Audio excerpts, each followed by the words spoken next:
Greetings, fellow armchair Imagineers. Tiki here. And BlueDragonFive. And welcome to the Kickback Cafe, the show where we kick back, relax, and talk about anything but Disney on the next installment of Hey Arnold! Month.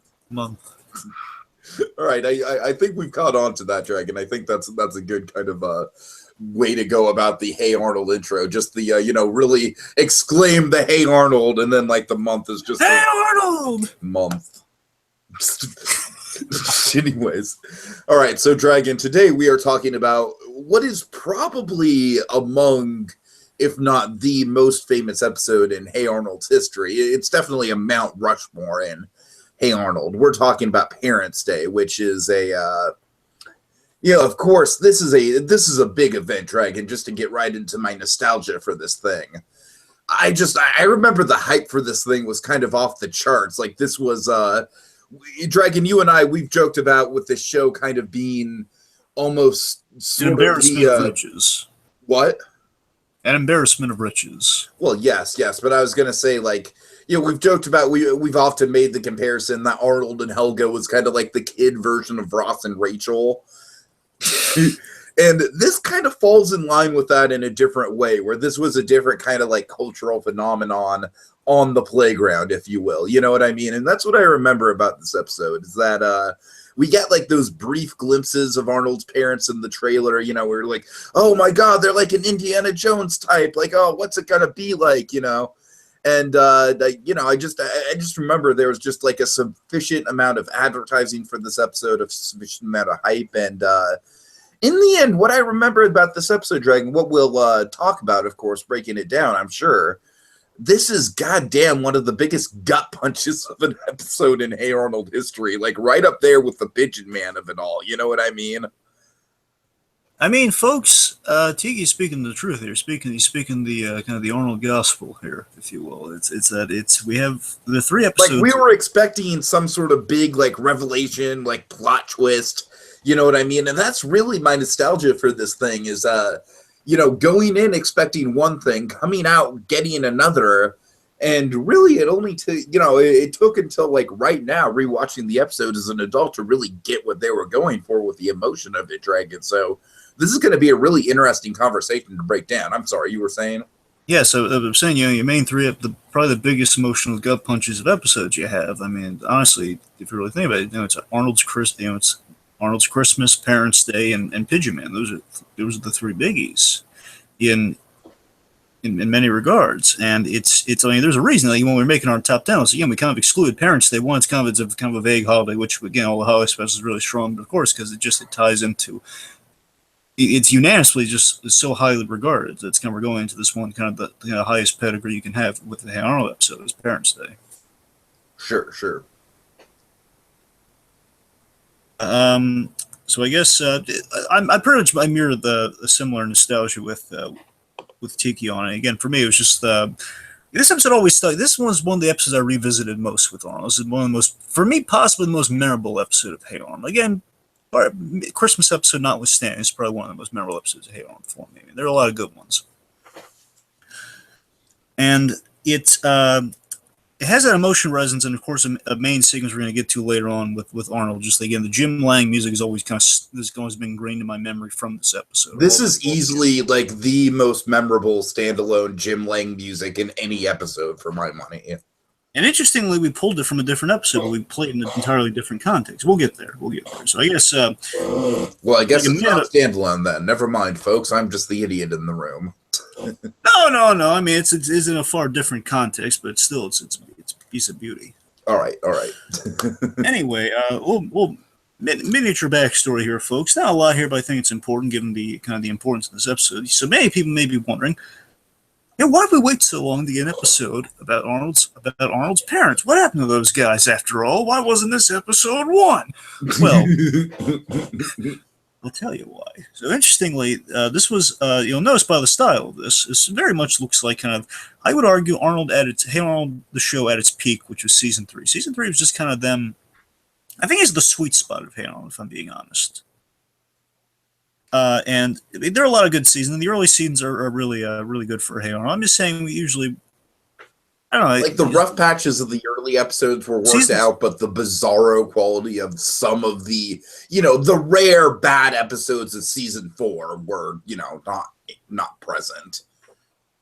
Exactly, like seasons 2 and 3 is like that's a good middle ground within the grand scheme of Hey Arnold. That's when they're kind of in their heyday. It's kind of when they're in like it's like they have a little under their belt, and at the same time like we're hitting some really all the memorable buttons with that season. The point is, you'll notice this episode is cell animated. Now this actually they held this episode back until season 5. This aired with season 5, and you can imagine season 5 being a post movie. It's coming out. It has the new style, kind of the new drawn directly on computer look, kind of the computer painted look. Mm-hmm. But this episode, of course, it looks very much like the season 3, kind of the original style. Kind of Arnold at its peak in terms of animation, at the very least. It's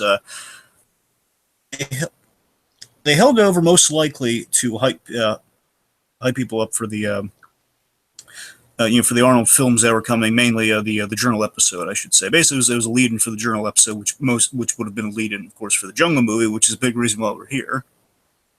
It'll all make sense, folks. It'll all blend into each other. You'll see. And this episode was constructed to explain what happened to Arnold's parents after. And again, I love this. There was no one. Basically, when they were figuring out in the writers' room like what happened to Arnold's parents, they always had an explanation. Okay, they. Arnold's parents aren't in it because they're alive, but they flew off somewhere, and basically they had to have an episode addressing this after tons and tons of fan letters came into Nickelodeon asking what happened to Arnold's parents, what's the deal with Arnold's parents. So they wrote this episode to address those fan letters. Dragon, there's a famous interview with Craig Bartlett after this episode aired where he still gets the question like, hey, by the way, whatever did happen to Arnold's parents? And Bartlett's like, well, you did see Parents' Day, right? And so that's kind of like a big lead into why the Jungle movie exists, is that, Parents' Day, this episode it's more of a meditation on Arnold's parents than it is a straight answer on what exactly happened to them. You know what I mean? And in doing some research, Tiki, this thing I didn't know, and I think it kind of gives this episode another little added layer to it. No matter how minor it is. This was actually the last episode that Philip Van Dyke, the actor who portrayed Arnold, because of course they got real kid actors for a lot of these characters, and in doing so, they grew up and they'd have to recast mainly their lead in Arnold. So, Arnold's had a few voice actors over the years, like Spencer. Yeah, that was like one of the noticeable things with Hey Arnold was the recasting of Arnold over the different seasons. Now, to be fair, I think they always casted. They casted good Arnolds. I thought. They were a little different, but they were always kind of unique, and they did feel uniquely Arnold. I got to tell you, I think Philip Van Dyke is probably the best of the Arnolds, if I'm being honest. Again, we'll see how the Jungle movie does. But I'm just saying this. I think Philip Van Dyke, he was just he was the quintessential Arnold. Now, when you think Hey Arnold, usually you're thinking of the Philip Van Dyke episode. I found. Mm-hmm. Anyway, so I've been saying you can tell Arnold does sound a little older in this episode. Like it kind of gives like a little bit of a haunting little it's kind of a big arc episode for Arnold. So we have kind of a final goodbye for Philip Van Dyke as Arnold. So it kind of gives a little kind of like a little unnecessary, but like a cherry on top layer of like why this episode's special as well. So yeah, I can see that for sure. Factoid. So again, building it up. Enough. Let's dive right into the monumental event in Arnold's history. That is Parents' Day. All right, so we start with what is essentially an Indiana Jones parody. Yes. We see Arnold's parents are in the midst of a jungle adventure. Not that one. That comes later. God. Well, keep in mind, there's also going to be jungle adventures in the Journal as well. So that's what I'm saying. Like, no, yeah, not yet, folks. You got to wait a couple more days. Anyway, so Arnold's parents are in the midst of a jungle adventure. Of course, as Dick is echoed, very Indiana Jones inspired, very Indy-esque, especially with the ending. Especially when we get to the biplane waiting for them. Yeah, the boy is a guy named Jock. He's like, Jock, start the plane. Anyway, so Phil, Arnold's grandpa, he's finishing the story of how Arnold's parents got the orchid syrup from the Forbidden Island to save a village from a sleeping sickness. Which, of course, saving a village from a sleeping sickness, while this is a fanciful tale, may not be as exaggerated as we're going to find out. I don't know. Now, Dragon, one of the interesting things about this episode in terms of our Hey Arnold month lineup that I was pleasantly surprised by is how closely the thing with Phil and the stories echoes Veterans Day. Yes, because of course there's a wonderful kind of compelling undercurrent to Phil's stories here. When it's like whenever he's talking about Arnold's parents, there's a suspicious amount of truth and kind of some pain in those stories. Right, right. I'm saying it kind of adds some layers. It basically adds there are layers to these Phil stories with certain ones. I'm saying with the war stories, he's kind of more hyping himself up. And with the, with these stories with the parents, he's more kind of exaggerating it for Arnold's own protection. You know what I mean? He's basically serializing the parents. Like he's not really making things up, but he's kind of making into a serial. He is making the midget circus up. All right, fine. You know what I mean? I'm just saying.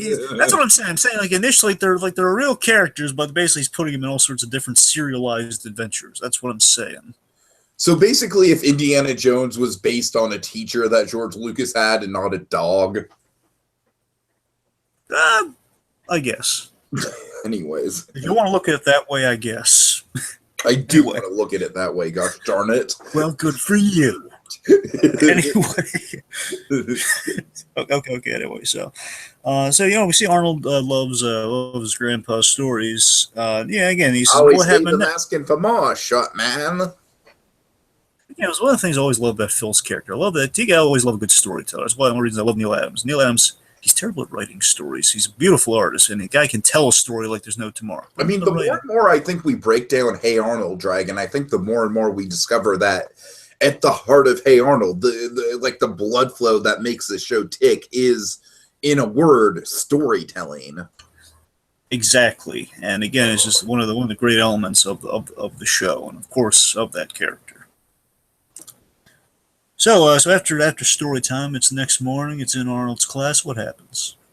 So Mr. Simmons he's going on about how wonderful the parents' tournament weekend is going to be with all the moms and dads. And Dragon, I just want to insert a clip of the Johnny Depp Willy Wonka, like, oh yeah, moms and dads.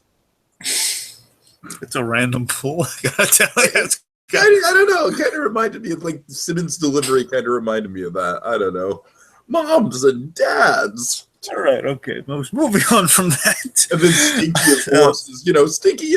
God bless Stinky. He's just oblivious. But he doesn't know. He's not doing this out of malice. He just doesn't know. Gee willikers, Arnold, how the heck are you gonna compete? Beans as though you live with your grandma and grandpa.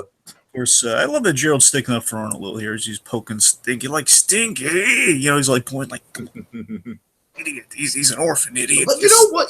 This is like one of the very, very, very few nitpicks I have with this episode, Dragon. All right, you're right. That is a good character thing with Gerald. But the very next scene, I feel like Gerald is in a way even more insensitive. Oh God, Tiki! I had the exact same. Really stuck out like a sore thumb to me, Dragon. Tiki, here's the thing. I'm so glad you brought that up. Tiki, I was rewatching the episode. It's been a while, so I forget the intro. I mean, again, folks, we know this episode like the back of our hands, but the time has passed. The story, but all the little details like this kind of stuff. Right. Rewatching it, Tiki, I had the exact same thought. Like, I'm really glad we're on the same page. Like, Jared, kind of contradicted yourself, but at the really, he's like, "Oh God, Parents' Day is gonna be." It really, the funny thing about it, Dragon, is that he's listing off events that, sure they seem like a nice way to spend a Sunday afternoon, but it's not exactly like going to Disneyland or something. You know what I mean? Now, to be fair, Tina, this is the reason There's gonna be sack races. Sack races, egg tosses, and gladiator triathlons. But Dig, what I'm getting at is that while I agree with you, that was a thought crossed my mind. Like Gerald, you're just really contradicting yourself. As the scene goes on, though, I mean, Gerald is kind of seeking this as an opportunity to build the grandparents up. So he's not. I'm not saying he's. I think it's just kind of a kid logic of it's like he's kind of contradicting himself. But then he does buy it back. I think in the scene where he's, Arnold says, I don't think I'm going to go. I don't think I'm going to go, Gerald. But then Gerald is kind of in disbelief, like Arnold, you have to participate. He's basically your grandparent. Basically, Gerald doesn't even know it, but he's expositing the moral of Arnold's arc. He's seeding Arnold's arc in this moment here, what he ultimately needs to realize. I mean, your grandpa can bench press 210, and your grandma is a karate master. You absolutely should participate. So I don't know. That brought it back for me. That's for me. It's just, No, you're right. I mean, I do see kind of like the little kid logic in it all that you're pointing out. That's a fair point. And of course, Arnold, and this is a typical Arnold thing. Yeah, this thing I just they kind of addressed because it was kind of the last one he did. Phil Van Dyke, he always had this quality. He always had the quiet kind of. He always had that quiet quality with Arnold, where he's it's just almost like a Charlie Brown quality to him. Tiki, I'm so glad you brought it up. I think honestly, I think he always had those Charlie Brown moments where he probably is most Charlie Brown out than Arnold's in that. Oh, I would definitely say so. Yeah. He always had kind of that sad sack quality of like, it's like Arnold's just, he's kind of hoping for something, but a lot is conveyed in those little moments where he's just. I think at the end of the day, Hey Arnold really is kind of like a lighter toned version of the Peanuts, where, it's less mean spirited than the Peanuts is, which it's like, by the way, Dre, it kind of cracks me up when people say that the Peanuts is like this innocent, like little kids thing, when it's like, yeah, have you seen the very first panel of the Peanuts? Oh look, there's good old Charlie Brown. How I hate him. And that's literally the thesis statement for. I don't want to get into the whole Peanuts thing, but I don't know. Really, with Hey Arnold, it's less about like being surrounded by hateful people, which was kind of the Peanuts thing. Like, granted, those characters softened over time, you know what I mean? But it's more about being surrounded by ignorant people, which is where I think like kind of the stinkies of the role come into play. Right. And what I'm getting at with the whole Peanuts tangent here is that, like Arnold hopes that his grandparents forgot Parents' Day. And this, I guess, this feels kind of like most Peanuts-esque in this moment here, where, it's Arnold's hoping that his grandparents forgot about Parents' Day, and of course he walks in and they're preparing for it. It's like the universe. It's like one of those moments where the universe is kind of against Arnold for a moment. Sure. And that's what I'm getting. It always has kind of that, like Arnold's hoping for his own defeat in a way, and it's like Arnold kind of hoping that something good does not happen. That feels kind of sort of that. It's kind of that Peanuts quality, and Craig Barlow always had like a Peanuts intention with Hey Arnold to some degree. So I think I think in many ways it's kind of nice that we have like a take on that with Hey Arnold. Yeah, so Arnold's grandparents are taking the the preparation to the extreme, where doing push-ups on Phil's back as he's doing push-ups. Looking very forward to the weekend. Of course, the typical Arnold thing here is just he's like, again, he's mad. I love that Arnold kind of masks these emotions. He does it for the betterment of other people. He kind of takes Arnold's always the guy taking the bullet for other people in that regard. It's just nice. I gotta say, Dragon, it's a theme with this episode where every time we see the picture of the parents is when we get that that reoccurring musical cue. Oh yes. Yes, Arnold's looking at the photo of his parents from, and a lot of it's from like kind of the secret drawer. Arnold has all these drawers that we rarely use, but he kind of puts the picture in there. It's like right next to him. It's like right next to where he sleeps. I thought it was kind of a nice little gesture. Very kind of Lilo and Stitch-esque now I'm thinking about it. So, now, okay, Dragon, I'm sorry, really quick, very, very brief tangent now that we're making comparisons. All right. So, The Amazing Spider-Man basically ripped off this whole storyline tenfold. Well, Tiki, I mean, they did this in the comics before they did the movie, Tiki. It's from the Spider-Man. Oh, is it? Okay, well, you know what? I don't care if they did it in the comics. The way it's framed in The Amazing Spider-Man, like, especially the goodbye. We'll get to it with the goodbye. I know, you're jumping. Why are we getting into this now? I know. I was going to bring it up later. All right. Go ahead. All right, we'll get there. All right. Hold your web horses. Okay. So, Arnold's, Phil's coming in, he's all excited, like, okay, let's pick up where we left off. We'll strike fear and terror into the hearts of your little classmates. Yeah, so Arnold's not really in the story mood, which surprises Phil, and he just writes it off as okay. It's nerves, which he then offers the comforting, like, yeah, we'll strike fear and terror into the hearts of your little classmates. He's just so excited about destroying children's confidence. It was like the most entertaining, like, like person who's excited about that kind of stuff this side of Gotham's Alfred. That's to be fair. I'm sorry, that's a cheap shot. That's a cheap Alfred. shot. They addressed that, all right. I know. Anyway, so next morning, the grandparents, of course, they're very, basically they're all rah rah rah, all rah rah. They're very exciting. They're very excited for Parents' Day. They're all prepped. They're all primed. They're all hyped up. Meanwhile, while they're having like the happy-go-lucky experience, we have Big Bob the Tacky arriving in his giant Humvee from the Halloween episode. And Dragon, this is one of the things that really makes this episode stand out for me. I think Big Bob is one of the most memorable parts, and it's basically like a 2-for-1 special here. Like, we get the main story with Arnold and the meditation on his parents, but then of course we also get the the lighter story, but still it's got some shades of darkness there with the with the Pataki stuff, which of course. Dragon, we've got to talk someday about the Patakis and the potential, the spin-off. Yeah. Oh man. Oh, that could. Tiki, I'm gonna something. point something out, Tiki. I think that this always kind of occurred to me, especially rewatching the episode. So it was kind of nice. Cosmically, Arnold and Helga are probably kind of the perfect pair. I know it may not seem that way to some people out there, despite the fact Helga has an obsession with Arnold. But again, we've kind of seen how the movie has tackled that, not the Jungle movie, the other movie has tackled. I hate how we're forever going to have to clarify that now. Like, the movie is just going to be the other movie. They might as well rename it the other Hey Arnold movie. The movie, no, here's what the title is. The title is the movie that should be called Arnold Saves the Neighborhood. Sure.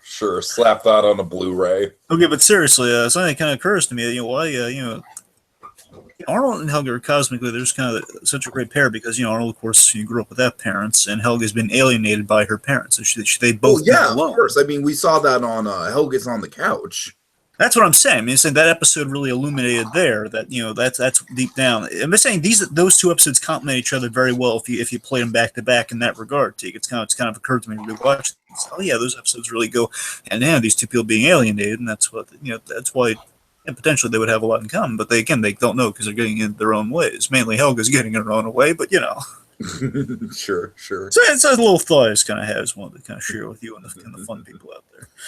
Take a good look at this rare Pataki, because you're going to be staring at it. Yeah, so Big Bob, he rides in his Humvee, and he's expecting a swift victory. And I love this, and this connects Tiki. Big Bob has a love of trophies. Yep, of Tiki, course I swear to God, and this is just it's like the stars are lining up. Like it was either last night or the night before. I was watching my reruns of Hey Arnold on the Splat. Little promotion because of course the Splat is going to deliver on 17-year-long promise soon. I was watching the Spelling Bee episode. The Spelling Bee episode, Tiki, I lost it. I don't know why. This hit me how funny Maurice LaMarche was as Big Bob in this scene, where he's basically he's I just lost it. How seriously he was taking the Spelling Bee. Where basically he's like picking up Helga and he's showing her around the room, and then Olga won a trophy, and then another trophy. Yeah, I know what you're talking about. And then a whole wall of I lost it, Tiki. I was like had to catch my breath. It was so funny. It was Big Bob loves trophies, and he's taking this Spelling Bee so seriously. Anyway, the point is Big Bob has a trophy fetish. Anyway. Oh God! So we kick off the weekend with Eugene, the old Olympic torch gag with Eugene. Instead of lighting something on fire, why would you give him the torch?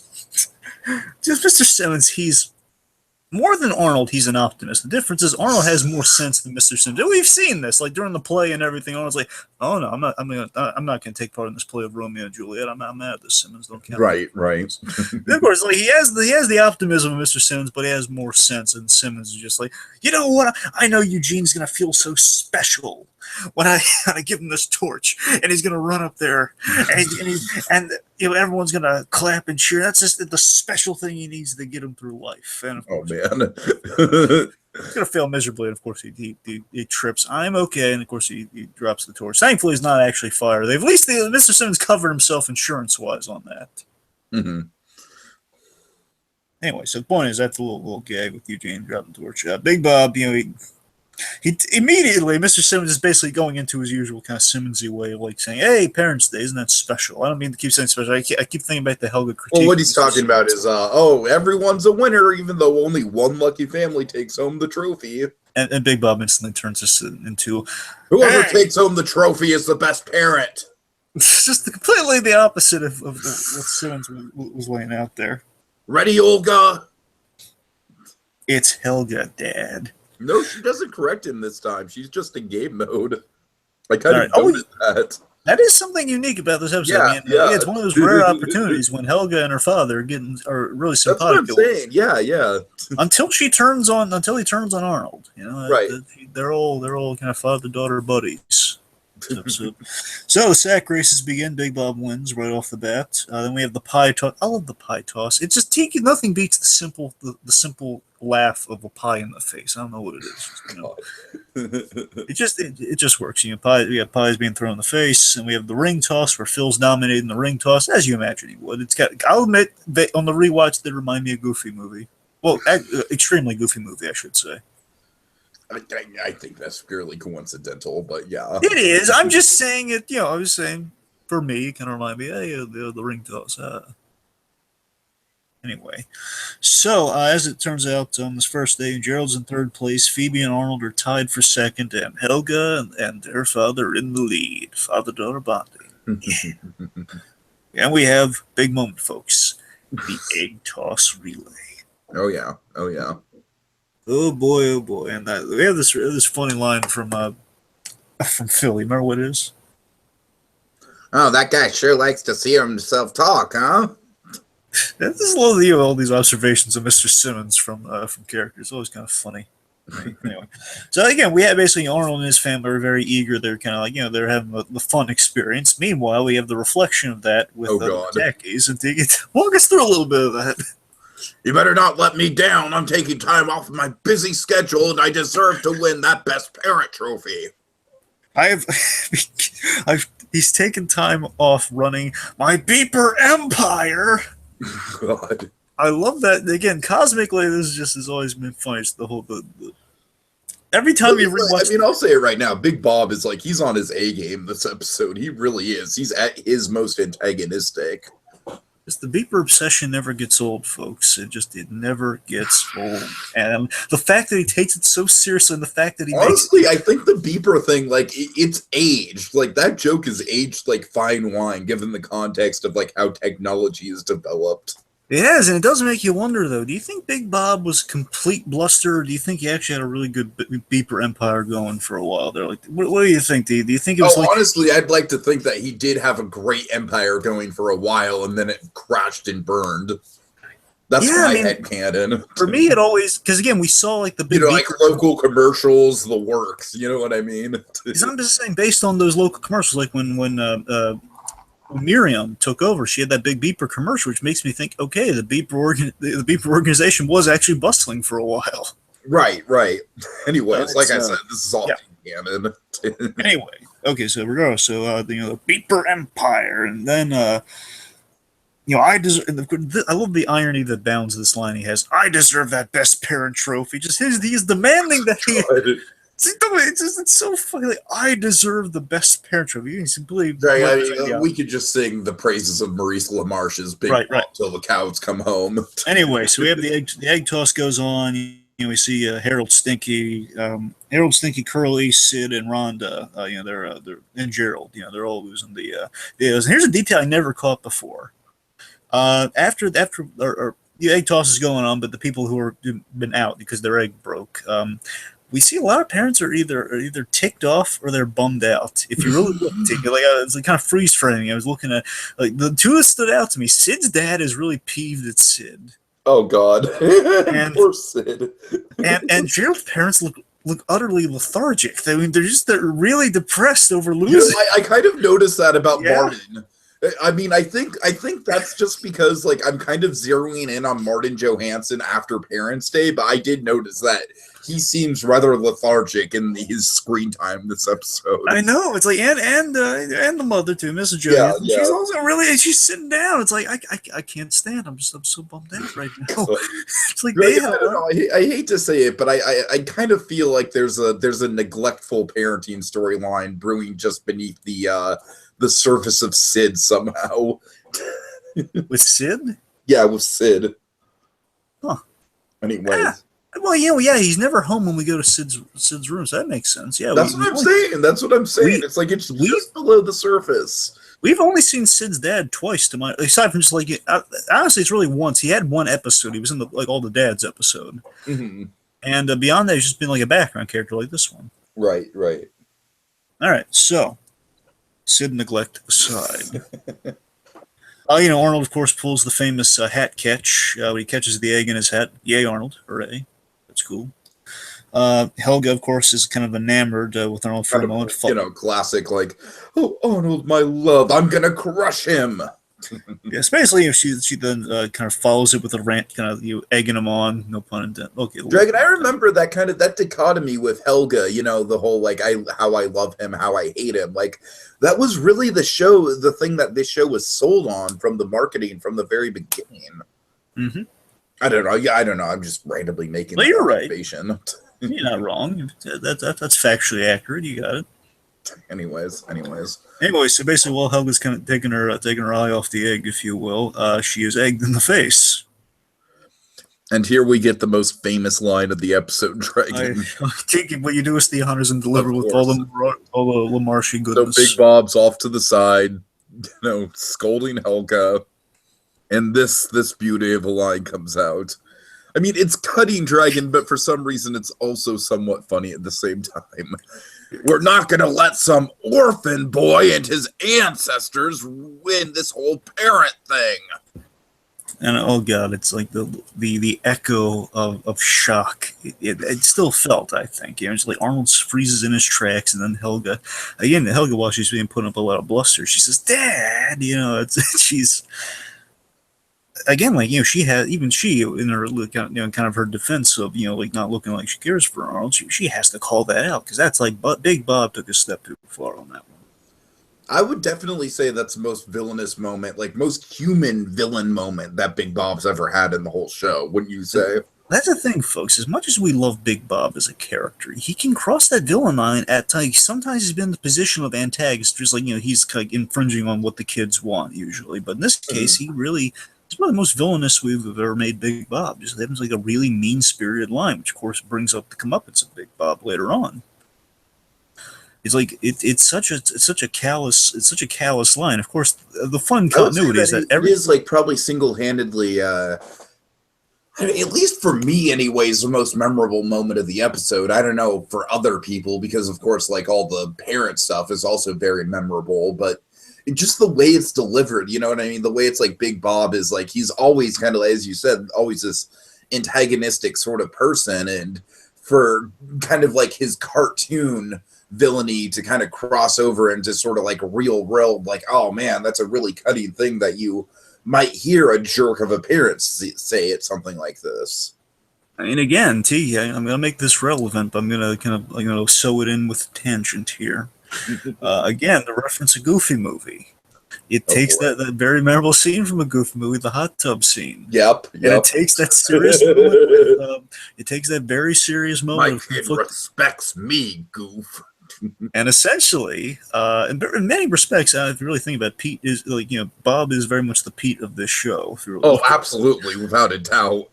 And what I'm saying is like we take that serious, memorable moment from a Goofy movie, and we kind of have a moment here because throughout the episode, mainly at this moment afterwards, because usually we're just like, that's Big Bob attacking. Oh, he's competitive. But then every moment after that, though, if you really look at it.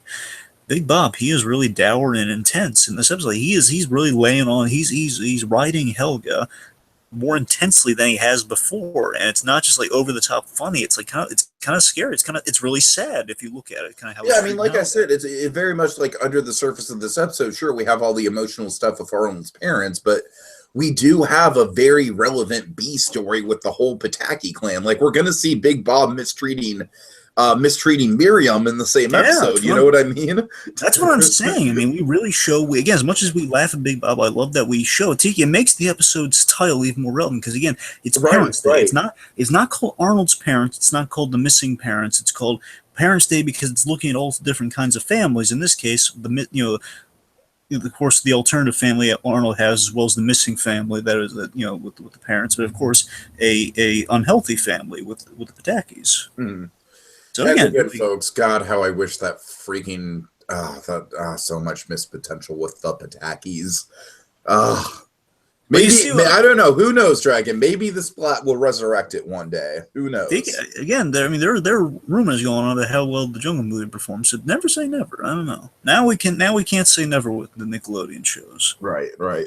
I'd love it. Anyway, but I mean that like the Patakis is basically like the good version of All Grown Up. Essentially, and again, we don't want to go down that rabbit hole, but maybe like when we get into like Jungle movie reactions, we'll touch on that a little bit more. I don't know, but sure, like speculation of the future of Hey Arnold. Exactly. So I think again, the big points of the Big Bob moment was it's a shocking statement he made that kind of freezes Arnold in the whole. It adds a whole different layer and at all these different interesting levels to the episode than how we look at Bob as the episode goes on. We've kind of been over that. So following this, we also have a really. Like Arnold afterwards, Grandpa's coming up to him and he's asking him, what happened to you? And my heart goes out to Arnold in this scene where Arnold's he's just utterly bummed out. He just brushes it off. And this is that Charlie Brown quality we're talking about, Tiki, where Arnold again he kind of takes the bullet here, where he brushes it off, saying, "Oh no, I took my head off the game." He's not ratting Bob out. He's not saying what happened. He's just running with it. He's internalizing. The way Arnold internalizes this was one of those elements from the show, kind of made it stand above the rest. We internalize with the character on a kid's show. Yeah. It's good storytelling. Okay, so after the big event that has just transpired, Helga is lamenting, as she tends to do, what is the point of winning if I at the cost of Arnold? Essentially. The trophy is but an empty mockery. Empty mockery, just. Anyway, so then basically she has a plan to apologize. Again, this is the kid logic here. It's like, I'll apologize so I don't feel guilty. I can go back to guilt-free, riding him all throughout this thing. Okay, so then we have famously we have Helga's mixed apology. Taking a note from Stinky's book. Right. I mean, my dad went too far. I mean, it's... I get that it's tough to be all alone in the world. It's like I said, Dragon. It is kind of like she means well. She means well. But again, just she kind of like her father. I like that we get to see the elements of her father in Helga at times. It's like she has no filter deep down. It's like she tried though. Again, she tried, but it's the fact that she has she didn't grow up in a loving environment. She doesn't quite know how to express her loving private sentiments. Mm-hmm. So and also I love this. I always loved this from this scene is that Arnold just visually he's not having this today. It's like I'm not having Helga's bullying today. I'm out of here. Father crossed the line. It's like he's playing it off like yeah sure Helga yes yeah sure. It's like okay, I'm not having any of this. I'm not giving her time of day. I'm getting out of here. Mm-hmm. The rarity with Arnold. Okay. So after the all alone in the world moment. We have Gertie in Western mode. I love her, all her kind of phases and all her kind of, or I don't want to say personas because she does dress up a lot. I like the Western one. It's one of my favorites. Yeah. And she's. I think it goes with what she's serving for dinner, like her different phases. A lot of the time, yeah, I think that's a fair assessment. Yeah, and also, of course, I love how this ties into the thing later on. Of course, I love you can look at the psychology of Arnold here. You can kind of see where the inklings for that sequence later on are coming from. Of course, we're in a Western mode here. Right. Of course, she's serving up beans, which I'm sure are going to feed into a Blazing Saddles scene that they smartly deleted from this episode, again, with the serious content of it. Most likely a Blazing Saddles That gag. was an intelligent move. Yeah, I'm proud of it for that, too, because they could have made it, still would have been fine, I guess, but it makes it better, the fact that it's like one of the few times we don't get bathroom humor from Phil. I respect it for that, Tiki. I respect it. Anyway, so Arnold's not hungry. Festival food's good for you, short man, especially that pink fluffy stuff on a stick. Yeah. So Arnold's not hungry. Passes on dinner. Phil looks forward to wiping the floor with Big Bob Pataki. Don't we all? And Arnold, however, he expresses to his grandparents he doesn't really feel like doing a tournament tomorrow. He doesn't really feel like going back to the Parents' Day tournament.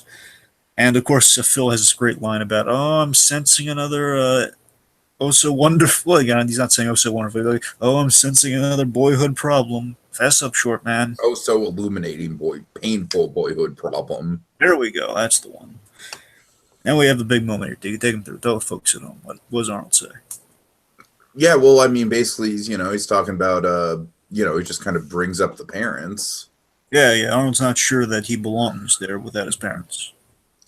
And, oh, God, Dragon, there's this moment with Pookie. Tress McNeil is so good in this episode. She has raspberry cobbler. I'm just thinking Cosgrove now. Just Cosgrove pie. Hey, Freakazoid, cheer up about your folks. I know they just got gunned down in a horrible accident because this is the Adult Swim reboot of Freakazoid, but... Oh, God. Christ. I have raspberry cobbler, Freakazoid. It's all good. Tiki, you joke about that, but I tell you, I would love very much a Freakazoid. Oh, I know. Revival. So don't taunt me with that mirage of hope, Tiki. Don't taunt me with that mirage of hope. All right, mirage of hope. Anyway, no, but seriously, we're kind of very much getting off track, Dragon. Tress McNeil, just the moment it's basically it's lucid Pookie. We have lucid Pookie here. It's such an eerie realty. It's so striking, Tiki. It's so striking how Tress McNeil, again, the line that gets me, Tiki. I don't know if it gets you.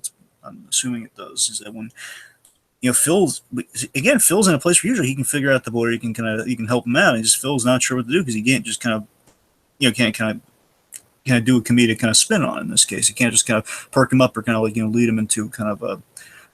He can't lead him down the path because he doesn't know what to do. And there's this beautiful line that Tress McNeil delivers when she says so straight. And again, we've almost never, if ever, had this with Gertie, with Pookie. We've never had this where she says so serious and so lovingly to Phil, her husband. She says, "He needs you, Phil.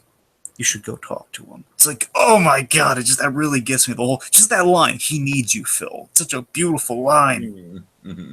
Oh, it's so wonderful. Honestly, Dragon, the line that breaks my heart even more is the whole raspberry cobbler bit, just because it's close to home. You're right. That.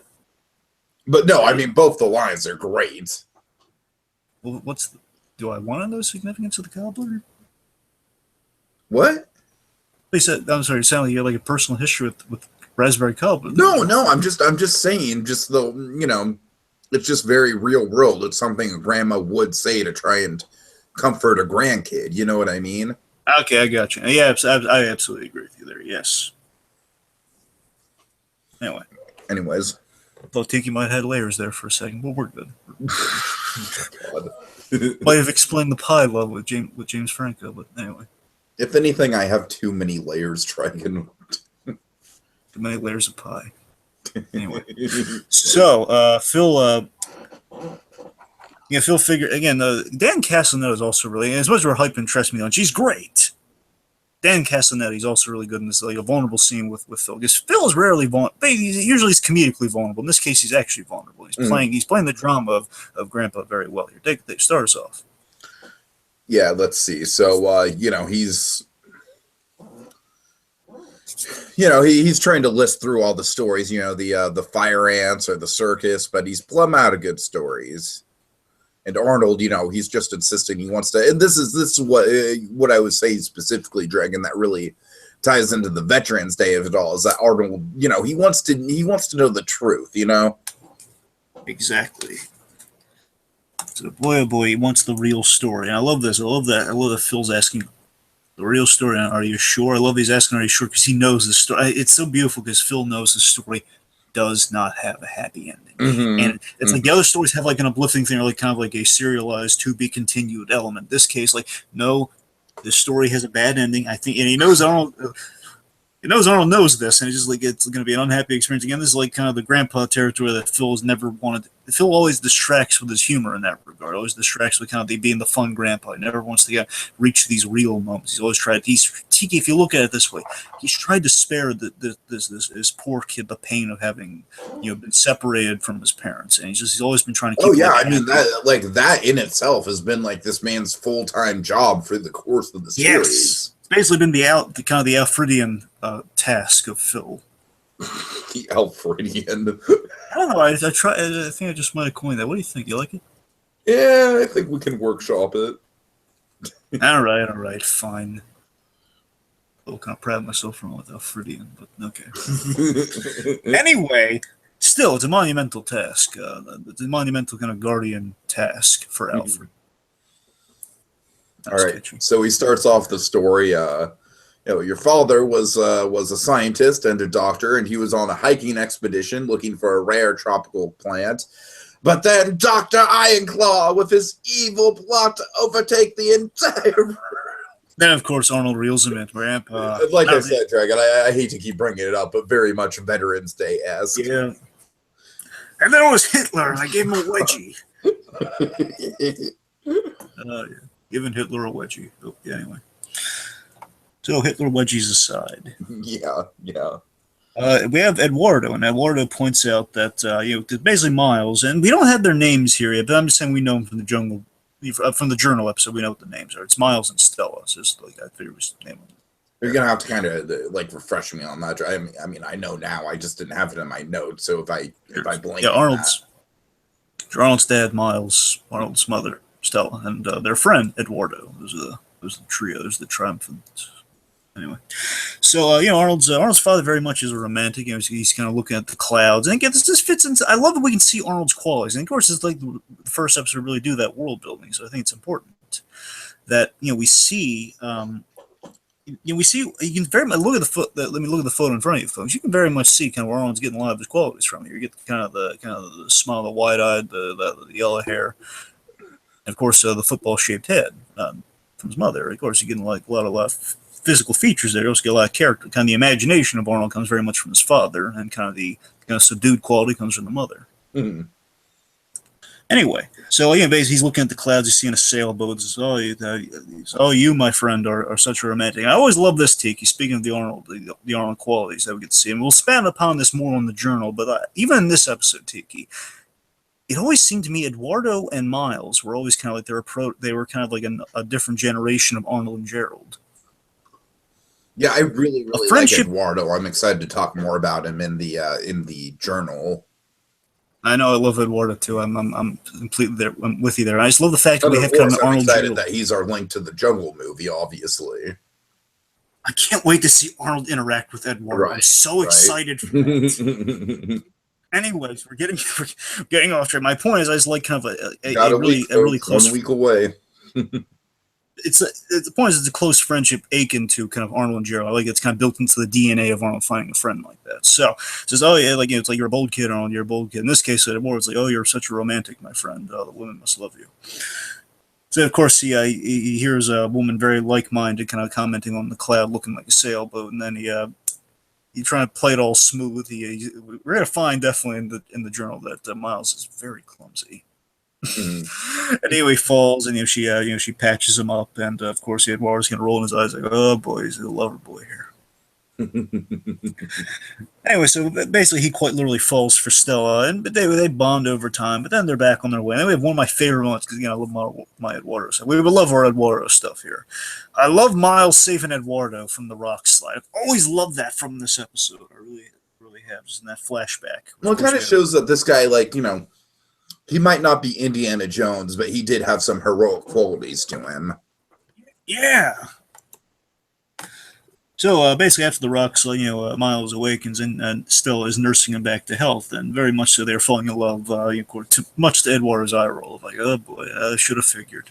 I love Dan Castellaneta's delivery with the story. He's very wistful. He's like, they were meant for each other, short man. They traveled the world together. Yeah, they became kind of an adventuring pair. Mm-hmm. And so Arnold's surprised a lot of this was true. And of course, Grandpa explains that it's most of them are based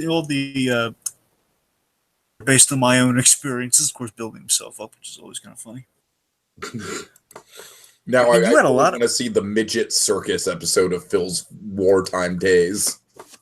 Would be great. That would be great. Actually, Jared, can you imagine like a Phil, like a MASH style Phil military show spin-off?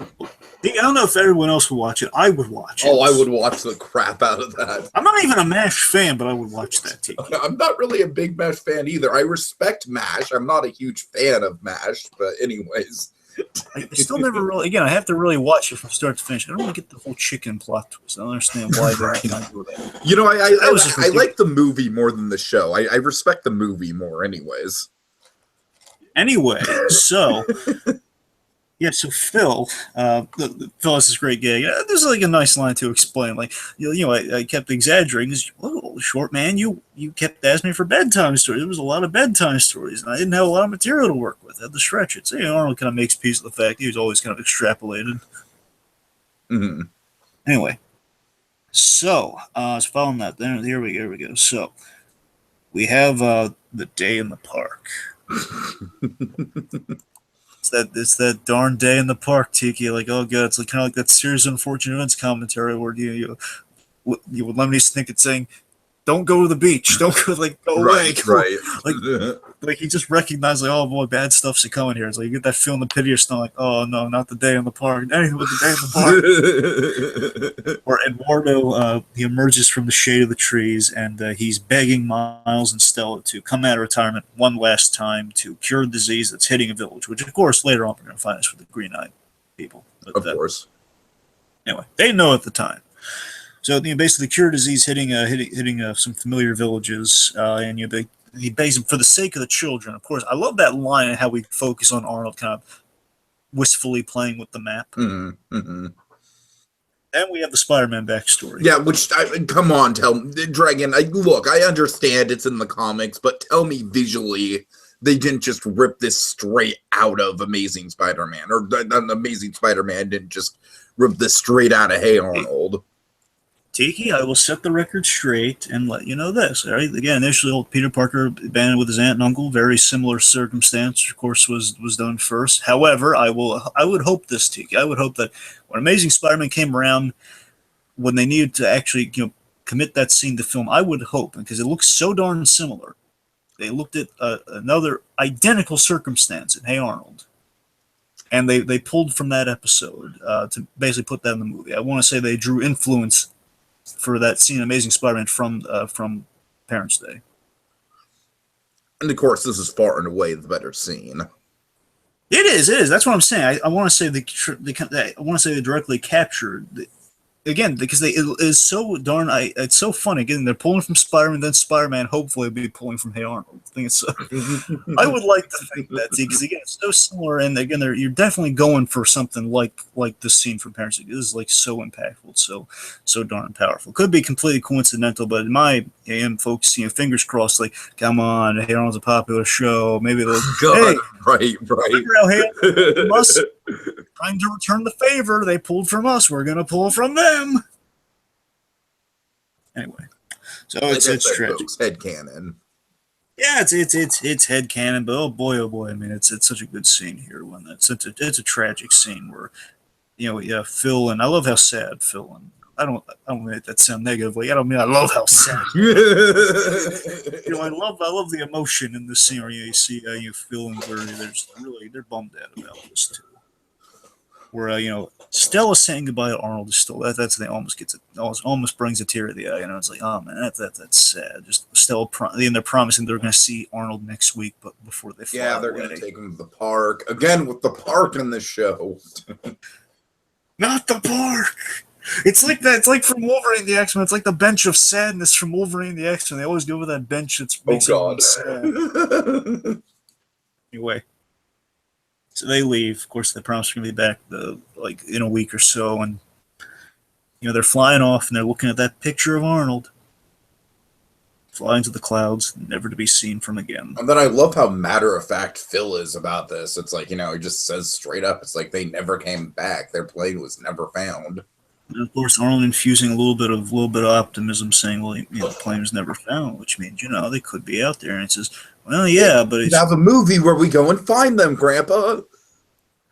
Well, short man, only if it might take 17 years, short man, but if the audience and the fan base is that patient, then just maybe. If only we had a network playing nostalgic favorites, short man, but that doesn't seem like it's in the cards. No, seriously, not to undercut this moment, Dragon. What really goes down? Yeah, it's Phil just Phil says it's unlikely, but I mean it's possible, but it's it's unlikely. And there's a really poignant moment where Arnold thanks Phil for telling him the truth. Mm-hmm. And, for telling him the story, and it's a solid matter of fact scene, as Tiki said. So big moment. Oh God, it's a really great. This is another memorable. This is a hugely memorable sequence from this episode. I would say the most memorable moment for me is the Big Bob line, but this is definitely the most iconic sequence from this episode for sure. The Arnold dream sequence. So I think it's interesting. I love that you can track the psychology and all this. You can find all the seeds throughout the episode. I love that so much. Right. This episode. Yes, I'm gonna say you don't know. Yes, he would. Oh, it's tough time. We don't know what he does. He's never done a straight up drama before. we don't know what he does. He might watch Hey Arnold in his off time. Okay, now I just have the mental image of like Christopher Nolan just in his like home theater setup, just watching reruns of Nickelodeon on Hulu. Yeah, at least he's watching the Splat in between days working on Dunkirk. You don't know. Anyways, oh God, he was like Nolan just telling us what I love the pitch in that episode. No, seriously though, this conversation does make me wonder what a straight up drama from Nolan would be like without any sort of like action or sci-fi twist or anything like that. Anyways. Anyway, again, speaking of Dunkirk, no, I'm kidding. Well, tell me Dunkirk is that. Yeah. Anyways, go ahead. Tell me Mark Rylance would make a good grandpa. Oh my God. Yes, he would. Oh Jesus Christ, that's a whole different topic. He'd be perfect for Phil. Anyway, so okay, seriously though. So basically, my reason for the whole Dunkirk is we start with a plane. We have Arnold in his plane. He's chasing a plane. Arnold's chasing a plane. He's the baby Arnold from that dark day in the park. Mm-hmm. Where he's looking for his mom and daddy, and of course we then go to the really trippy, again, memorable, very surrealist visuals here of like him going through the hallways of the boarding house from a toddler's perspective. Almost like vaguely like the Shining hallways. Vaguely, but yeah, it's like all twisty and turny, and again, it's very interesting. And then of course we have Jim Lang's music is playing throughout the Jim Lang music playing all throughout this sequence. Is like, oh God, it's so beautiful. It changes and each one keeps getting better and better. Mm-hmm. Like, we have this. Like I said, I think this might be the best music in any standalone episode of this show. Sure. So Phil comforts Arnold, says, "Oh, short man, what are you doing out here?" And of course, says, "I'm looking for my mommy and daddy." And of course, Phil picks him up and he says, "How about a warm mythical bedtime story?"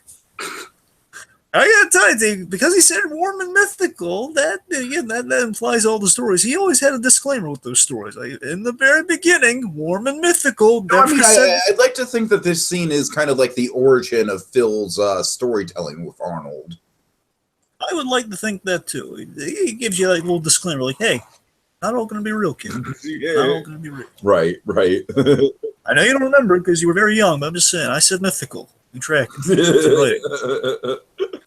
Anyway, so then Phil's telling the circus story, which of course Phil alluded to earlier on. Mm-hmm. So again, when he's telling the circus story about how I love how adorable like little kid Arnold is. Like, tell me the story.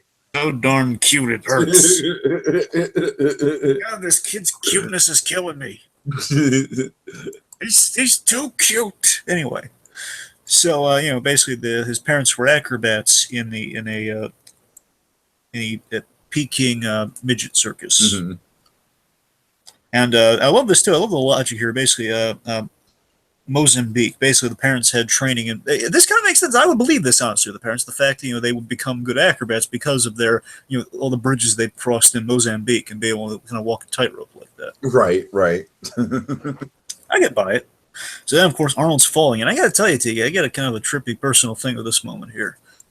Arnold falling down, basically falling from the high wire, falling from the tightrope, then kind of falling down the stairway. I've had kind of had this trippy dream that honestly it was so real it could have been reality, and it always kind of haunted me. That basically I fell down the stairs, I kind of rolled down the stairs, very similar to the way Arnold did, and that's the thing. I mean, you would imagine again a fall like that, like rolling from the top of the stairs all the way down. Basically, I would have landed right into a safe, like an older, it was like built into the. It wasn't nothing was kept in, it was just built into the thing. Point is, like, again, it would have been. I don't know how I would have walked away from it, so I had to assume it was a dream. But at the same time, I don't know. Was that realistic? I don't know. It's kind of a little. All right, Dragon. I have like a weird conspiracy thing about what you're saying that really kind of creepily ties into a childhood experience that I have. So let me just say I can relate, but I will not bog you down in the details. Bring it up with me off air. All right. Oh. Let me just say I can relate to the eerie quality of the falling down the stairs thing.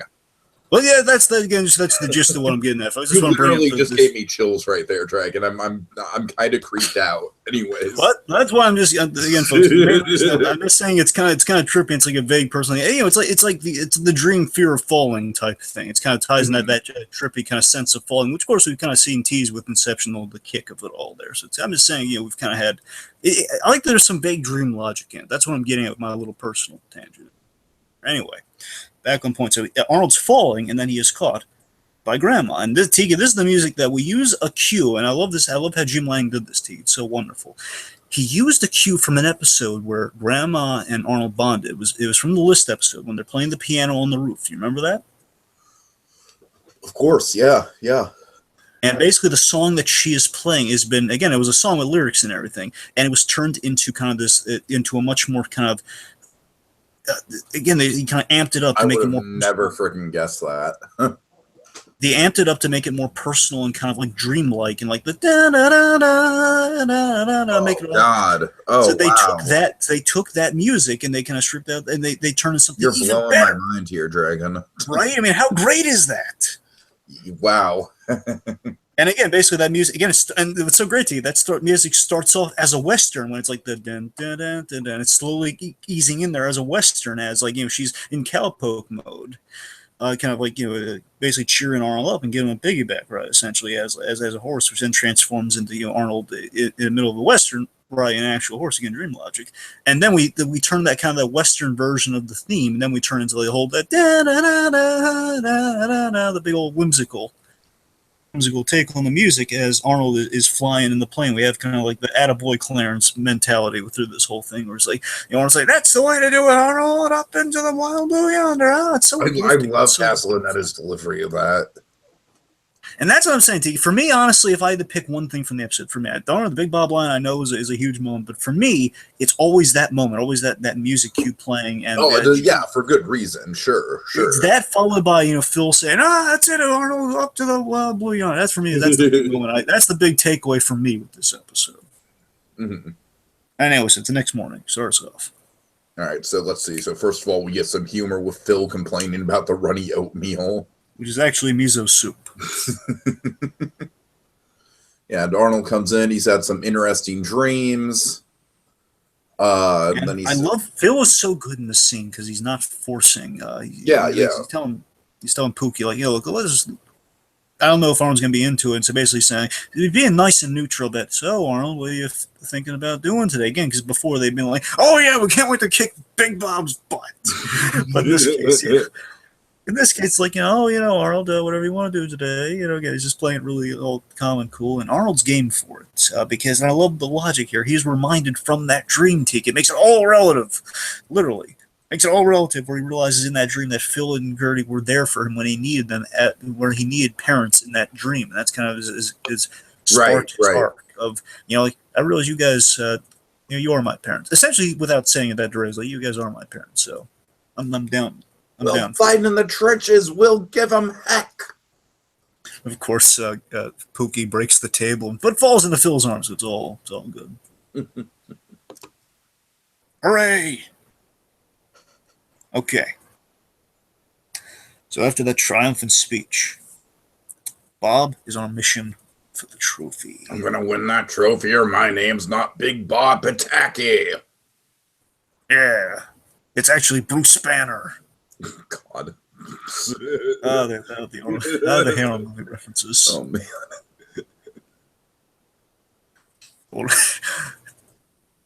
Bob, no, not Banner, only Bob.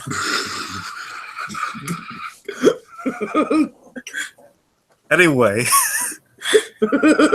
so we kick off the tournament with we had some wheelbarrow races. And it's not actually using wheelbarrows; it's using it. People holding the little rolly pins. Mm-hmm. Let's see. We see that. I love Tiki. I love this detail so much, and every time I rewatch the episode, I'm so glad this tracks. So we see Phoebe's family slowly taking the gold and all that. Yeah, right. I love that how that tracks. Meanwhile, of course, with the Patakis spinoff coming soon, crossing my fingers. We have, as I said, folks, she's gonna be the favorite. Yeah. We have, kind of a really real world. Like Bob's like seriously like laying into Miriam, and Miriam's like, I'm going as fast as I can, Oh yeah, man. Yeah, again, Cass Source. She's mm-hmm. Yeah, and some layers to Miriam there. Well, Miriam usually doesn't fight back this much. She's like, well, I'm trying. Yeah. I'm just doing the best I can. And Bob's just not having it. But I love that he uses Helga purely as a means to an end here, as like a prop, essentially. Like, just give me the kid, Miriam. It's like tossing her over his shoulders. Again, first it drops his own daughter, which I just love that the way Miss Sims brings it up. You dropped your own daughter. Now we have a really Tiki visually, it has to be intentional. It makes sense it's intentional. I understand that Bob, he's very much he's portrayed visually as a villain too, because he's like a mountain over the puny Mr. Simmons. Again, Bob, no Banner, only Bob. Where Mr. No Simmons Banner, only Bob. Where Beeper? Anyway, so it's like Bob is like a mountain over Mr. Simmons, like completely casting him in shadows. And I'm gonna go over here now. Basically, telling me he's disqualified from this event. Then we have the big triathlon. The main event. It's main event time. God. So it's the Patakis versus, and I love this line, the oldest living American. Shows what you know. Second oldest American. Second oldest living American. That's fine. I love it. I love the way we own the old ageism jokes. I love it. We don't like pretend like that's like, oh, I'm not old. It's like, no, he accepts that he's old, but he's awesome. And that's always something that's been, a running theme with Arnold's grandparents, is they lean into that kind of humor quite a bit, and they own it. Yeah. Anyway, so basically, here's how it breaks down. Every member of the family is kind of going head to head here, and so we have Arnold and Helga basically delivering the batons. Then we have Gertie and Miriam climbing the wall. The wall. And they have the cool zip line. I love it's such a cool handoff, by the way. Like they zip line down to hand off the batons, like these giant. I love the design of these things, these giant kind of soft batons, like these. I really like this obstacle course because it reminds me of something out of Double Dare. Oh my God, yeah. Of course, yeah, with the Jello, yes. Oh yes, God, yes. Okay. What is the gelatin thing called, Dragon? I want to say it's called the Gelatin Joust. It's the balance beam gelatin joust. Yeah, which Mr. Simmons is very proud of. He is. I've always, and taking this to me, if I had to pick one visual from the episode, it would. Again, I have my favorite moment. This to me is like really not Arnold and his grandparents flying off into the clouds. The gelatin. Well, no, I'm trying. Well, I'm saying not counting that, Tiki. I'm saying not counting that. I'd say that's more like the best moment. But if I had to pick like a visual, like the big visual climax would be the Jello's like it's such a great, absurd, cool visual to go with. Yeah, it's a fun way to kind of end out the episode in, an exciting way. Yes, we have such a serious kind of like an episode with such a serious undercurrent, but at the same time, there's a giant balance beam duel over Jelton. Mm-hmm. They're fighting over a bowl of Jello, darn it! And here we go. It's Bob versus Phil. Forget Hulk. Well, really versus quick, Thor. before we get to that, I love how when Miriam and Pookie are racing against each other, Stinky's in the background, like, "Go, Grandma, go!" I completely missed that on the rewatch. You did? Yeah, on the rewatch. Go, Grandma! God. Anyway, so we have it's not the gladiator battle of Hulk versus Thor, but it's Big Bob versus Steely Phil. Of course, I love when these two guys mix it up. They're so competitive against each other. In this case, we know Bob has it coming. We know he said the villainous line of the episode. He deserves to go down to Jello Town. Mm-hmm. Down to Jello Town, boys and girls. Anyway, so the two battle. Of course, I love, Dan Castellano with the great one-liners with Phil just saying, "I've only got one hip and it's in my other pants." Some fun one-liners there, and of course, then Phil's knocked over, and I love this. I always love the agility on Phil and Pookie. I love the agility on him. Where basically, again, Phil, he's so we saw in the episode where Phil thought he was dying, where he really has 10 years left, or he dangles off. He's in peak physical condition. That's always the great right. The man punched a shark in the nose, darn it. Right. Or again, he's in such great condition. He's hanging off the side, and he can still, without touching the Jello. He's got great dexterity in his legs. Says, "Wait a minute." I'm sorry, T. Did you want to take us through some of this? Yeah, sure. Well, Helga first of all goes up to Phil. She's kind of making it a ruse that she's going to check. I'll check, Mr. Simmons. Yeah. I love how fake enthusiastic Helga is with Mr. Simmons here. It's great. So of course Helga gives Phil a good piece of advice to go for Big Bob's ankles. They're so weighted down. I love how logical that is, because you look at Big Bob, he's a big guy. It's like all this. He's got a lot of weight on his ankles. That'd be where you would aim.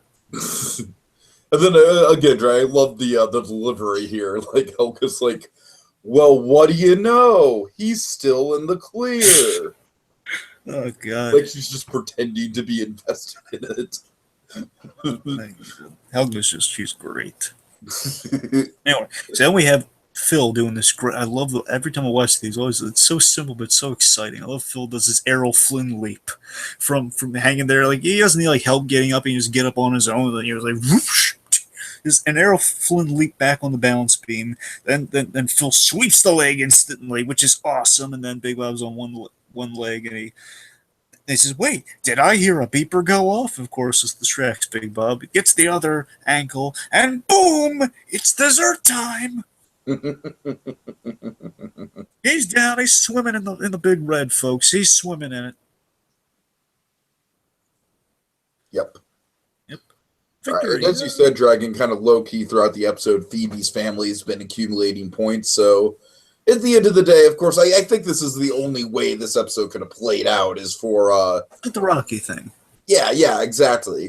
Like Arnold's family gets the moral victory. Yeah, and Tiki, I've always loved this ending. I've always respected this ending ever since I first saw it, because I love that Helga's like cheering for her friend. Helga's friend wants, she's perfectly fine with it. Big Bob was kind of taking her off, so okay, Big Bob gets screwed over, and again Arnold got the true victory, because if Arnold wanted to be like, okay, now we're just giving Arnold too much cake here, it's like, come on. Mm-hmm. But yeah, it's a great ending. It's a great idea, and of course Bob's just still treading Jello. That's always kind of fun. Anyway, so then we have a big old heartfelt ending here. Arnold, he awakens in a dream. He ascends to the rooftop, and again in the rooftop. And I love this dream is played so straight, so realistically though. Just, you would have like it. I don't know. I know it sounds absurd, like in this be realistic, but just the fact that it's like. No, I mean you're absolutely right, Dragon. Just the way it plays essentially is that Arnold is laying in bed, like looking at the clouds, then he falls asleep, and then we get that very subtle hint where it's like he wakes up, right? So it's kind of like the dream within the dream thing. Exactly. And then you're right, it is it's as realistic as it could be for something that's as fanciful as this scene is, where, he just simply sees the plane waiting for him on the roof. And he gets inside of it, and he flies off like his parents flew off. And again, he just flies off. Very Pigeon Man-esque, I might add. I know! All the good endings, Tiki. If you ever want a good ending, it's flying off into the clouds. I know, right? I think that's what this show's taught us, if anything else. When in doubt, fly off. Right. When in doubt, just, fly off. How to Train Your Dragon, fly off. God. All right, and I think we're going to fly off, Dragon. So what's your final thoughts on this one? Oh my god, this episode, it lives up to all the hype, folks. It's a great episode. The moments hold up so tremendously well. There's not one moment in this episode that does not hold up. It's ironclad, it's strong, it's moving, it has that undercurrent of motion. One of the best episodes with that Jim Lang score. It's very strategic and how it uses that. But again, folks, it's just that it adds. Every time you're watching, you kind of discover something new about it. And of course, it's the mark of many, not only great movies, but great television, just great stories in general. It speaks to good storytelling on all fronts. It's a good character study for Arnold. It's a good performance on Arnold. It represents some of the best qualities you could have with the Hey Arnold series. It really is. Again, as Tiki said earlier, it's absolutely it's on the Mount Rushmore of Hey Arnold episodes. It's that iconic. It's a statement for the show. It's perfect. Yeah, absolutely. Like I said, folks, I think this is a stroke of genius for the show. It really is kind of one of the big kind of tent poles, like benchmarks of the series. And as I said earlier, like the hype of the true genius of what this episode did is that it hyped you up for like kind of like a game-changing reveal. And what it gave us was more of a meditation than anything else. I think the journal is more kind of like the exciting plot reveals episode. You know what I mean? Yeah. But this one, like I said, it's a meditation. I keep going back to that word, but I think it holds true. It's one of the most gentle and soft-spoken Hey Arnold episodes because it's simply about just, broaching a very serious and very difficult topic. And, it's got just the right amount of comedy thrown in there. Of course, the subplot with the Patakis, pilot coming fall 2018, maybe. I don't know. The subplot with the Patakis is great. Mr. Simmons has some really fun bits. Even Stinky has a couple good bits. So, overall, it fires on all cylinders for sure. All right, folks. Well, next time on Hey Arnold Month, we will be taking a look at the follow-up episode to this episode, The Journal, of course, in anticipation for the Jungle movie. It's only a week away, Dragon. I can't believe it. Oh my god, I'm excited. It's coming! Let's just say Justice League's coming out tomorrow, and I'm like, not to date this podcast or anything, but I guess we'll wait for that. Yeah, right. But I'm like, okay, yeah, Justice League. I'm excited for it. Sure, let's see how this turns out. But Jungle Movie, I'm like, yes! Oh my god, yes! Jungle Movie. Da, da, da, da, da, da. All right, so okay, so see you later, folks. Da, da, da, da, da, da. We're not gonna lose to some orphan boy.